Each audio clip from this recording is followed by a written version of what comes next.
Bonjour à tous, bienvenue cette semaine pour rencontrer l'arcane 16, la maison Dieu. On a ici une tour avec un sommet en forme de couronne qui s'ouvre et qui laisse entrer ce qui pourrait faire penser à une plume, la langue d'un dragon. Il y a une pluie de pastilles de couleur rouge, bleu et blanc, sachant qu'on a beaucoup été dans ces oppositions, le masculin-féminin. Et ici, on voit qu'on a le rouge, le blanc et le bleu, avec ce blanc vraiment qui va être cette énergie cosmique. Le rouge, l'énergie masculine, l'action, et le féminin avec le spirituel, l'énergie féminine, qui sont en train de virevolter dans l'air comme des confettis. On voit deux personnages, tête bêche, qui se trouvent au pied de l'édifice, sur une terre jaune, et on voit des pousses vertes aussi sur cette terre jaune. Le premier semble marcher sur les mains. On ne sait pas encore s'ils ont chuté, s'ils sont en train de sortir. On va regarder un petit peu dans le détail cette description. C'est souvent une arcane qui est mal aimée parce que elle renvoie à des images de destruction, d'effondrement. On le voit d'ailleurs souvent dans les visuels qui vont être associés à cette maison Dieu. Il y a cette histoire de bombardement, ça explose dans tous les sens. Mais en fait, elle a souvent été associée à la tour de Babel.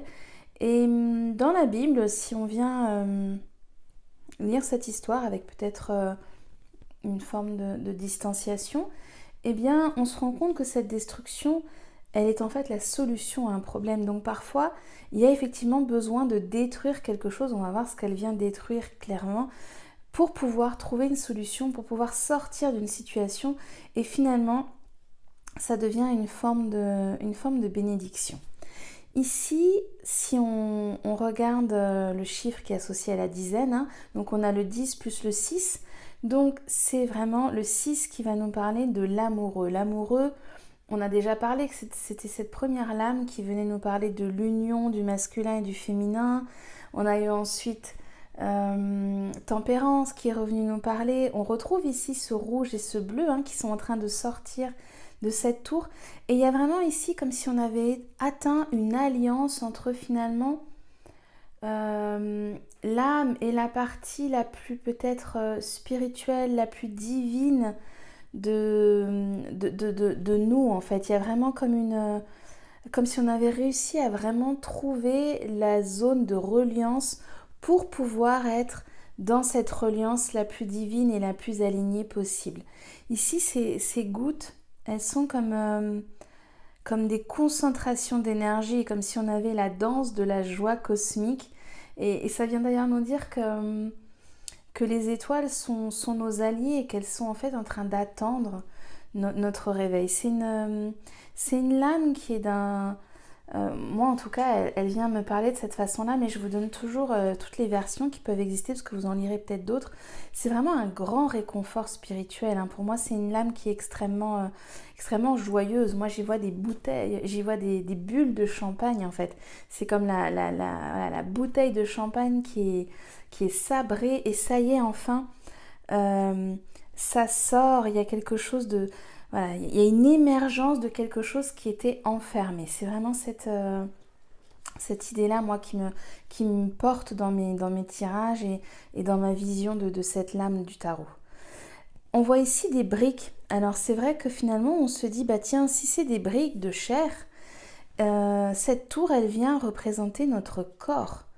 Et on se rend compte que finalement, à l'intérieur de ce corps incarné, eh bien, se trouve notre divinité, se trouve, je remets vraiment entre parenthèses divinité, comme j'ai déjà dit, vous y mettrez le mot qui vient faire écho pour vous, mais notre part la plus consciente, la plus détachée de l'ego, une part qui n'est pas blessée.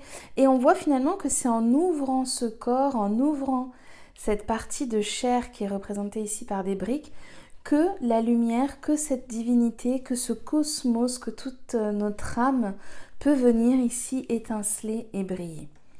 J'ai envie de regarder ces deux personnages Parce que finalement, on peut se dire qu'ils sont en train de chuter, mais ils ont finalement plutôt l'impression d'être sur les mains, comme s'ils avaient euh, renversé quelque chose. Il y a un peu cette idée de, ils sont en train de toucher avec leurs mains ces plantes vertes et comme d'honorer la puissance de la terre. Il y a une conscience ici sur ce que l'incarnation peut aussi apporter, mettre en lumière vraiment toute cette puissance de l'énergie de la terre. Et on pourrait se dire qu'ils ont la tête en bas, comme le pendu, qu'ils sont en train de voir le monde avec une nouvelle façon, avec une nouvelle émergence. Il y a vraiment l'intellect et l'esprit sont vraiment reliés là, à la nature, à la terre. Et c'est comme si les pas qui étaient en haut étaient en train de guider vers l'esprit.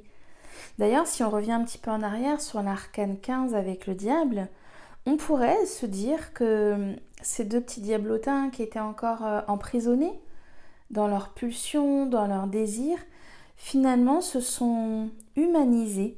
Ils ont vécu une forme d'ascension, une forme d'élévation et qu'ils sont en train d'amener de la conscience au monde, qu'ils sont, eux, connectés à ce qui se trouve à l'intérieur de ce corps, à cette énergie divine et que de leurs mains, ils sont en train d'apporter cette conscience, ils sont en train de mettre cette forme de lumière sur ce sol qui devient comme ça très, très jaune, très divin.